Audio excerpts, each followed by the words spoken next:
അപ്പോൾ പിള്ളേരെ നമ്മളിന്ന് പഠിക്കാനായിട്ട് പോകുന്നത് NIOS +2 സോഷ്യോളജി ചാപ്റ്റർ 5 ആണ്.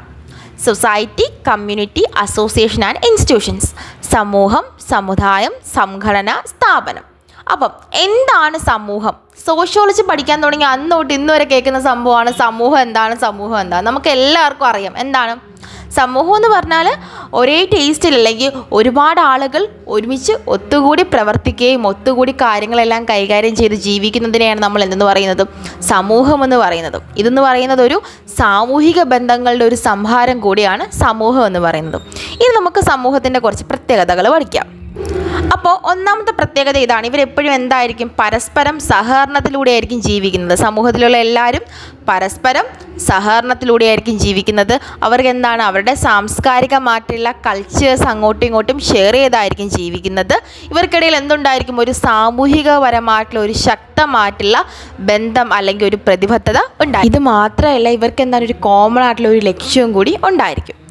ഇനി നമുക്ക് അടുത്ത് നോക്കാം എന്താണ് കമ്മ്യൂണിറ്റി, എന്താണ് സമുദായം എന്ന് ചോദിച്ചാൽ എന്താണ് ഒരു പർട്ടിക്കുലർ ആയിട്ടുള്ള ഒരു ഏരിയയിൽ ഒരു കൂട്ടം ആളുകൾ ഒരുമിച്ച് താമസിക്കുന്നതിനെ നമ്മൾ എന്തെന്ന് പറയുന്നു കമ്മ്യൂണിറ്റി എന്ന് പറയുന്നു. ഇവർക്ക് എന്താണ് ഒരു ജോഗ്രഫിക്കൽ ഏരിയ ഉണ്ടായിരിക്കും. അതാണ് ആദ്യത്തെ ഒരു ഫീച്ചർ എന്ന് പറയുന്നത്. അതായത് ഇവർക്കൊരു പ്രത്യേകപരമായിട്ടുള്ള ഒരു പരിസ്ഥിതി ഉണ്ടായിരിക്കും. അവിടെ ആയിരിക്കും ഇവരെന്ത് ചെയ്യുന്നത് താമസിക്കുന്നത്. അത് മാത്രമല്ല ഇവർക്ക് ഒരേ രീതിയിലായിരിക്കും ഇവർ ജീവിക്കുന്നത്.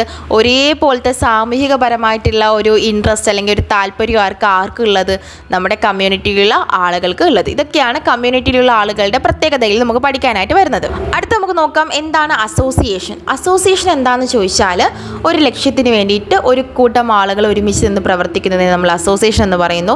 അസോസിയേഷൻ്റെ പ്രത്യേകതകൾ, ഒന്നാമത്തെ പ്രത്യേകത എന്ന് പറയുമ്പോൾ ഈ അസോസിയേഷൻ്റെ അകത്തുള്ള ആളുകൾക്ക് ഒരേ ലക്ഷ്യം ഉണ്ടായിരിക്കും. ഇവർക്ക് നിയമങ്ങളും ചിട്ടകളും ഒക്കെ ഉണ്ടായിരിക്കും. ഇതനുസരിച്ചായിരിക്കും എന്ത് ചെയ്യുന്നത് ആളുകൾ പ്രവർത്തിക്കുന്നത്. ഇതാണ് അസോസിയേഷൻ്റെ ഒരു പ്രധാനപ്പെട്ട പ്രത്യേകതകളിൽ വരുന്നത്. ഇനി നമുക്ക് നോക്കാം ഈ അസോസിയേഷൻ്റെ കുറച്ച് എക്സാമ്പിൾസ്. സ്റ്റുഡൻസ് യൂണിയൻ ഒക്കെ എന്താണ് അസോസിയേഷൻ്റെ എക്സാമ്പിളാണ്. അടുത്ത് നമുക്ക് നോക്കാം എന്താണ് ഇൻസ്റ്റിറ്റ്യൂഷൻസ് എന്താണെന്ന് വെച്ചാൽ നമ്മുടെ സമൂഹത്തിലുള്ള ആളുകൾ ഒരുമിച്ച് ജീവിക്കാനായിട്ട് സഹായിക്കുന്ന ഒന്നാണ് ഇൻസ്റ്റിറ്റ്യൂഷൻസ് എന്ന് പറയുന്നത്. ഇതെന്ന് പറയുമ്പോൾ ഒരു സ്ഥിരമായിട്ടുള്ള ഒരു സംവിധാനമാണ് സമൂഹത്തിലെ എല്ലാ ആളുകളെയും ഒരുമിച്ച് കൊണ്ടുപോകാനായിട്ടുള്ള.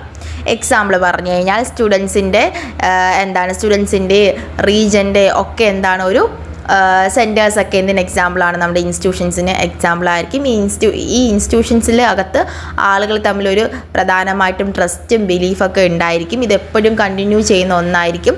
അങ്ങനെയുള്ള കുറച്ച് പ്രത്യേകതകളാണ് ഇൻസ്റ്റിറ്റ്യൂഷനുമായി ബന്ധപ്പെട്ട് പഠിക്കാനായിട്ടുള്ളത്. നിങ്ങൾക്ക് ചോദിക്കുന്നത് ഡിഫറൻസ് ബിറ്റ്വീൻ സൊസൈറ്റി അല്ലെങ്കിൽ difference between society and community അല്ലെങ്കിൽ difference between institution and society അങ്ങനെയുള്ള ക്വസ്റ്റ്യൻസ് ആയിരിക്കും വരുന്നത്. അപ്പോൾ ഈ ചാപ്റ്റർ നന്നായിട്ട് പഠിക്കാൻ നോക്കുക.